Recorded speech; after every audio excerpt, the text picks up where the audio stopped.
chumba kimeanza kujaa, na aliyetangulia kufika nitaanza naye kwa sababu anasema kwamba siku zote atanguliaye kisimani hunywa maji maenge.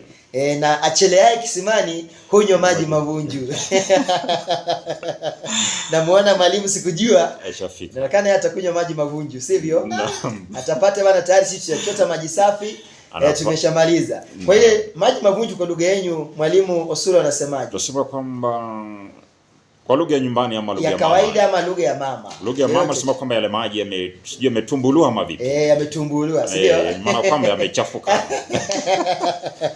Bila shaka maana unapata kwamba unapokuwa na unachota maji kwenye kisima, kisha yale maji yamejaa kwenye kibuyu vizuri, kisha uinue juu tena uyatumbukize ndani, basi unapata kwamba maji huwa yanachafuka. Umeona? Lakini wakati ambapo umechota maji asubuhi, hamna yote ambaye amechota kwenye kisima, lakini wewe ndio wa kwanza kufika pale, wewe umechota maji safi maenge kabisa. Ina maana kwamba wakati ambapo unatangulia kufanya jambo ama unapofika kwa wakati kwa jambo fulani, basi unapata kwamba kila kitu kinakuwa imara kabisa. Lakini pia Waswahili wako kosea waliposema ni heri nusu mkate kuliko mkate kamili. Kwa hivyo ni heri upate kile kipande kimoja cha mkate, hata kama utakikosa vipande vile ama mkate wote vile kabisa. Asante, maana kwamba ni heri nusu shari kuliko shari kamili. Bila shaka. Karibu sana mwalimu Osula. Asante sana. Hatujatiana jicho kwa kipindi kirefu. Ni muda mwingi natumai tangia mwaka jana, lakini nimefuatilia pia kule kwingine mkifanikisha shughuli za kukuza lugha ya Kiswahili.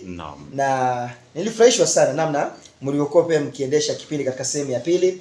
Na ni furaha pia ama ni fahari kujumuika nawe wakati huu kwenye kipindi hiki cha Shajara ya Kiswahili. Tangu tulipoagana kufikia sasa, hali imekuwa namna gani? Hali ni nzuri, ya shukuru Mwenyezi Mungu ambaye anasema kwamba siku zote milima ikutana, lakini binadamu kwa njia moja au nyingine wao kutana. Bila shaka. Sasa natumai tangia muda wote tumekuwa na gusana. Anasema kwamba kwa mitandao ya kijamii hapa na pale, najua hivi sasa tuna mitandao ya kijamii wanafuatilia hapa hasa unapoendesha kipindi chako cha Kipenga na pia kipindi cha Sporty Arena Kipenga Simba Arena Jumamosi. Simba Arena pale kila siku ya Jumamosi. Mara nyingi wanakufuatilia pale, na njia moja ni nasema kwamba bado na gusana kwa njia moja. Ndio. Nasema kwamba bado ni njia ama nusu ya watu kuonana. Hivyo basi ndasema kwamba najua muda umekuwa ni mrefu, lakini milima haikutana, lakini binadamu kwa njia moja hukutana. Bila shaka. Hasa hivyo ni shwari, tunaweza kutana tuone kwamba wanasema kwamba endapo watu wana mtazamo mmoja, na maana kwamba kuna jambo ambalo tutaweza kuzungumzia. Natumai watu kutana kwa njia moja ili wawe na sababu ama na kusudi, lengo la kuweza kufanikisha. Natumai leo lengo letu kuu hapa ni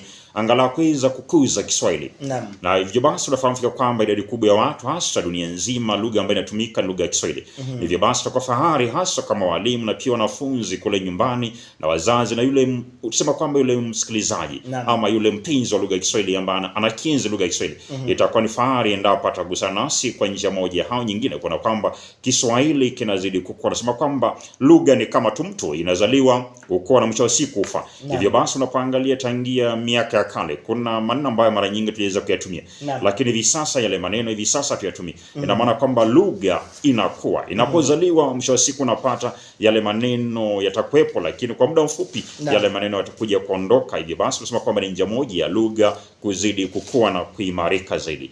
Basi kwa utangulizi niweze kwa karibisha walimu wangu kutoka shule ya msingi ya Junior Talent Academy, shule ambayo inapatikana haswa humu mjini Kitale kwenye kitongoji ama viunga vyake vya mji wa Kitale pale Sosenda. Hapo ndipo tulipo, tupatikana pale fanya kazi ambayo hakika Mwenyezi Mungu alianzisha ndani ya maisha ya walimu. Naamini kwamba ni mwaminifu ataifikisha tamati. Hivyo basi walimu na wanafunzi wote ambao wametegea papa ndani ya Radio Simba, naamini kwamba ambao wameweza kuchanika kwenye mpini huu, mwisho wa siku wataweza kutoka bure zaidi, ila wataweza angalau kupata chakula. Hivyo basi niwakaribishe kuna kwamba wote ambao wanaenzi ama wanakienzi lugha ya Kiswahili wakae ange na basi kuliabiri hili basi kutoka mwanzo hadi tamati. Langu jina ni Moses Wafula Osula, mwalimu tukiza pande shule ya msingi ya Junior Talent Academy.